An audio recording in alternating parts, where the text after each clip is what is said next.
Le succès, je pense il vient du bateau en lui-même. On a essayé de dessiner un bateau qui réponde à un cahier des charges et qui soit cohérent par rapport à ce cahier des charges. Je pense que c'est la cohérence du projet qui fait le succès du bateau et le succès donc du chantier. On a dessiné un bateau qui cible une clientèle très très précise, une clientèle de voyage, de gens qui avaient envie d'un bateau solide, sûr, rapide, bien isolé. Enfin, on a vraiment fait le tour du problème. Je crois que la cohérence du projet fait que ces clients-là nous font confiance à l'heure actuelle.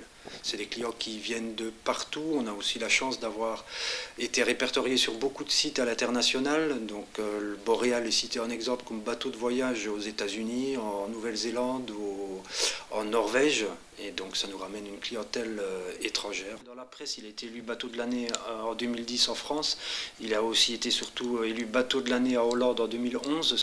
Et donc d'être reconnu là-bas, c'est une vraie reconnaissance. Donc tout ça fait petit à petit, les répercussions au niveau de la presse ont fait que on fait le nom Boréal. Je pense que le nom Boréal maintenant est connu un petit peu et reconnu. Donc c'est en termes de notoriété, on y vient facilement. Les gens se déplacent maintenant d'un peu partout pour venir au salon rencontrer Boréal.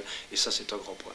Tout se passe assez bien, on n'a pas eu trop de problèmes à vendre, ça n'a pas été notre plus gros problème. Le plus gros problème, c'est de produire derrière et de pouvoir assurer les délais, donc de tenir les délais. On y tient vraiment, donc on ne promet pas aux clients des choses qu'on ne pourra pas tenir. Donc la grosse difficulté, ça a été l'embauche, de trouver de la main-d'œuvre qualifiée pour produire derrière, en sachant qu'on est d'une exigence énorme sur la qualité des bateaux, sur la qualité des finitions. Là, on est arrivé à mettre des équipes un petit peu dans tous les secteurs, des équipes assez performantes, très performantes, des noyaux de compétences dans chaque domaine. Et là, ça roule. Mais on continue à embaucher. C'est un choix qu'on a fait il n'y a pas très longtemps. On s'est resté en balance très très longtemps à savoir s'il fallait rester ici ou s'il fallait se rapprocher justement de ces bassins spécialisés ou de ces pôles nautiques. Et donc on a décidé de rester ici. On a acheté le bâtiment ici, on a acheté du terrain derrière, on a signé le compromis hier et on va reconstruire des bâtiments, on reste ici.